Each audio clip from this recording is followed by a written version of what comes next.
విద్యాశాఖ అధికారి నీరజ గారు, అలాగే మా తోటి సీనియర్ సిటిజన్స్ అందరికీ నా యొక్క హృదయపూర్వక నమస్కారాలు. మా యొక్క వితరణని తీసుకోవడానికి వచ్చినటువంటి తల్లి పేరు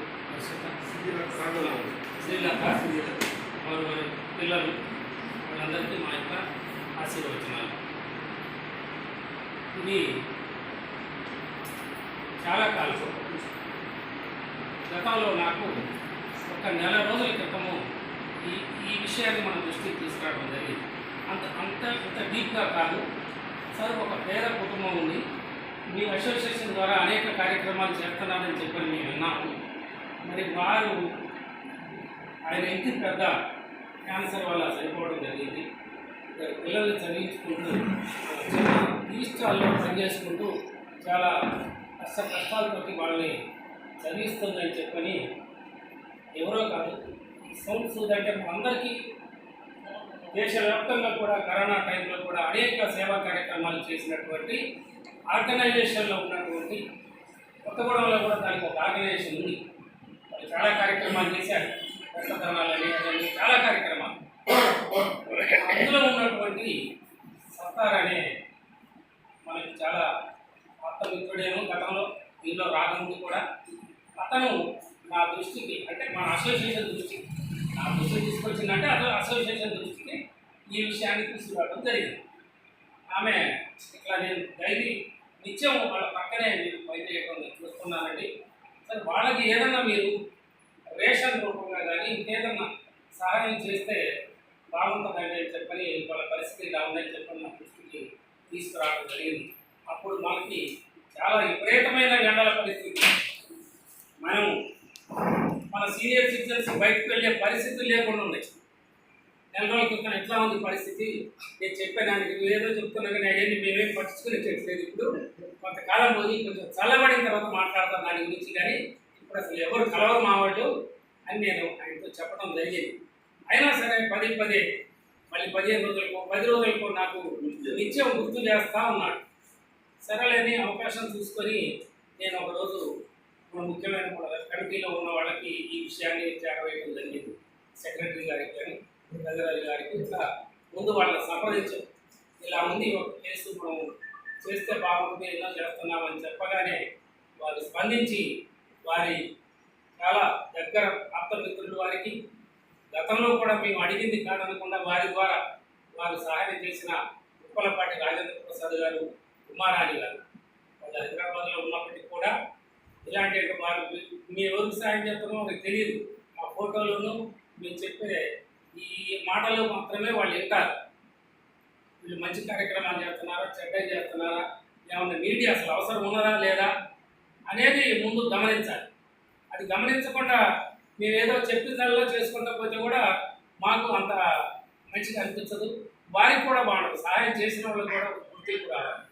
ఈ విషయం నేను పొద్దున ఎంఏఓ గారి దృష్టికి తీసుకురాగానే వెంటనే వారు స్పందించి, నేను తప్పకుండా ఆ పాపం మా దగ్గర చదివిందండి, మా స్కూల్లో గవర్నమెంట్ ప్రభుత్వ పాఠశాలలో చదివింది, బాగా మార్కులు తెచ్చుకుంది, నాకు తెలుసును ఆ పిల్లలని చెప్పని వారి వెంటనే స్పందించి ఈ కార్యక్రమానికి నేను తప్పకుండా అవుతానని చెప్పని వారి ఇప్పుడు అనేక బాధ్యతల్లో ఉన్నారు. ఎంఈఓ అంటే ఎదురట్లా కాదు, ఏదో కమిటీ వచ్చింది హైదరాబాద్ నుంచి, ఆ కమిటీతో తిరిగారు. ఇప్పుడు వాళ్ళు స్కూల్స్ ఇంగ్లీష్ చేస్తున్నారు. దాని మీద ఆ బిజీలో ఉండి కూడా వారు తప్పకుండా మా దగ్గర చదివిన పాప, నేను తప్పకుండా మీరు చేసే సహాయ కార్యక్రమానికి నేను వస్తానని చెప్పని వారు నాకు మాట ఇచ్చి మాట ప్రకారం వచ్చినందుకు వారికి కృతజ్ఞతలు తెలియజేసుకుంటున్నా. అలాగే సహాయం చేసినందుకు వారు ఏం కావాలి, అసలు మీ ఉద్దేశం ఏంటి? ఎందుకంటే వాళ్ళని మనం బలవంతంగా రుద్దటం కాదు, వాళ్ళ ఉద్దేశం ఏంటో ముందు మన ఆఫీస్కి రమ్మని వాళ్ళ యొక్క అభిప్రాయాన్ని మనం తెలుసుకోవడం జరిగింది. గత 15 రోజుల క్రితం ముందు అసలు ఏంటి మీ ఉద్దేశం, 10th క్లాస్ అయిపోయింది, తర్వాత ఫ్యూచర్ ఏంటి, మరి పూర్తిగా వాళ్ళు ఆలోచించుకునే జ్ఞానం అటు ఇటుగా ఉన్న వయసులో ఉన్న వాళ్ళు ఏ నిర్ణయం తీసుకోవాలో కూడా పూర్తిగా వాళ్ళకి అవగాహన ఉందో లేదో తెలియదని చెప్పని మనం కొంత ఇంటర్వ్యూ చేసి ఏదైతే బాగుంటుందమ్మా మీకు అనుకూలమైంది చూసుకోండి. ఎందుకంటే మాకు అర్థమైపోతుంది దగ్గర తండ్రి లేడు, తల్లి పొద్దున్న లేస్తే పనికి వెళ్ళాలి, ఆమెకి టైంకి వంట చేసి పెట్టాలన్నా పంపించాలన్నా చాలా ఇబ్బందికర పరిస్థితులు ఉంటాయి. అందుకని దీన్ని అన్నీ కూడా దృష్టిలో పెట్టుకొని గులకలపల్లిలో ఉన్నటువంటి గురుకుల పాఠశాలకి ఇంటర్వ్యూకి అటెండ్ అయితే దాంట్లో సెలెక్ట్ కావడం జరిగింది. సెలెక్ట్ అయిన తర్వాత కూడా అక్కడికి వెళ్ళారు. వెళ్తే వాళ్ళు ఏదో గురుకులం అనగానే అన్నీ ఇచ్చేస్తారు అనుకుంటాం, మనం అన్నీ వాళ్ళే ఇస్తారు, ఇంకేం పని ఉండదేమో అనుకుంటాం. కానీ అట్లా కాదు. అక్కడికి పోయి వాళ్ళు స్వయంగా తెలుసుకుంటే బట్టలు మీరే తెచ్చుకోండి, సబ్బులు మీరే తెచ్చుకోండి, ఇంకేదో పెట్టె తెచ్చుకోండి, అన్నీ మిగిలిన మెటీరియల్ అంతా ఒక లిస్టు రాసి మనకి వాట్సాప్ ద్వారా తెలియజేయడం జరిగింది. ఈ సామాన్లన్నీ తెచ్చుకోమంటున్నారండి అని చెప్పి వాళ్ళు మన దృష్టికి తేగానే వెంటనే ఆ దాతలకి తెలియజేసి సార్ స్పెషల్ రిక్వెస్ట్ తీసుకొని మన సెక్రటరీ సురేష్ గారు వారి యొక్క స్నేహ భావంతో వారు అవన్నీ కూడా తెప్పించి వాళ్ళకే మీరే తెచ్చుకోండి అమ్మాయి ఇవన్నీ కూడా, మరి నేను కొనకరావడం మీరు తేవడం ఇవన్నీ పని చెప్పని వారికే పేమెంట్ అందజేసి వారికి కావాల్సిన బట్టలు కానివ్వండి, ఏదో ఈ సామాన్లు మొత్తం కూడా ఆ గురుకుల పాఠశాలలో ఏదైతే ఆ అమ్మాయికి అవసరమో అవన్నీ కూడా వాళ్ళనే స్వయంగా తెచ్చుకోమని చెప్పని మన అసోసియేషన్ ద్వారా వాళ్ళకి తెలియజేయడం జరిగింది. దాని ప్రకారం వాళ్ళు తెచ్చుకున్నారు. ఇలాంటి పేదవాళ్ళకి మనం సహాయం చేస్తే మన యొక్క అసోసియేషన్ కూడా మంచి గుర్తింపు లభిస్తుందని చెప్పని మన యొక్క ఉద్దేశం. గతంలో కూడా మనం ఇలాంటి పనులే చేసుకుంటూ వస్తున్నాం. దాని గుర్తింపుగానే ఈ మధ్య కాలంలో చిన్న ఉదాహరణ, మనం ఈ మధ్యలో ఇంకొక ఎంఈఓ గారు నాకు ఫోన్ చేసి సార్ మాకేదో అవసరం పడింది, ఏదో ఆలోచించినా మాకు తెలంగాణ సీనియర్ సిటిజన్స్ విద్యానగర్ వాళ్ళే గుర్తుకొస్తున్నారండి, ఏది అడగాలన్నా మిమ్మల్ని అడగాలని అనిపిస్తుంది, మాకు ఇక వేరే ఎవరు అసలు మా దృష్టిలో కనపడలేదు అని చెప్పిన మాట నాతో చెప్పడం జరిగింది.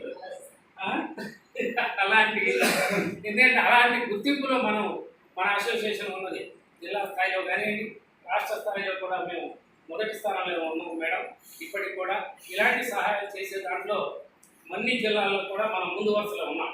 ఇప్పటి వరకు కూడా ఆశ్రమాలు కానీ వేరే కార్యక్రమాలలో కానివ్వండి, ఇలాంటి కార్యక్రమాల్లో కానీ చాలా ముందు వరుసలో ఉన్నామని చెప్పని మా అసోసియేషన్కి చాలా గర్వంగా చెప్పుకోగలుగుతాం. అలాగే ఇంకా దాని కార్యక్రమాలు ఎలాంటి చేస్తే మనకు కూడా మీ అందరం కూడా సెకండ్ కానీ ఇంకా వేరే కానీ టీచర్లు కానీ అందరూ కూడా రిటైర్డ్ అయ్యి అందరూ కూడా 60 సంవత్సరాల్లో దీంట్లో జాయిన్ అయ్యి అందరూ కూడా 75 సంవత్సరాలు రీచ్ అయి ఉన్నాం. ఎంతకాలం చేస్తామో ఆ దేవుడు మాకు ఆ శక్తి ఇచ్చేంత వరకు కూడా మేము ఇలాంటి కార్యక్రమాలు చేస్తానే ఉంటామని చెప్పని తెలియజేసుకుంటూ ఇవన్నీ మీరు మంచిగా సద్వినియోగం చేసుకొని ఆ అమ్మాయి మంచి గుర్తింపులోకి రావాలని చెప్పని మేము మా అసోసియేషన్ ద్వారా కోరుకుంటూ, అలాగే ఆమె కూడా చాలా ధైర్యవంతురాలు.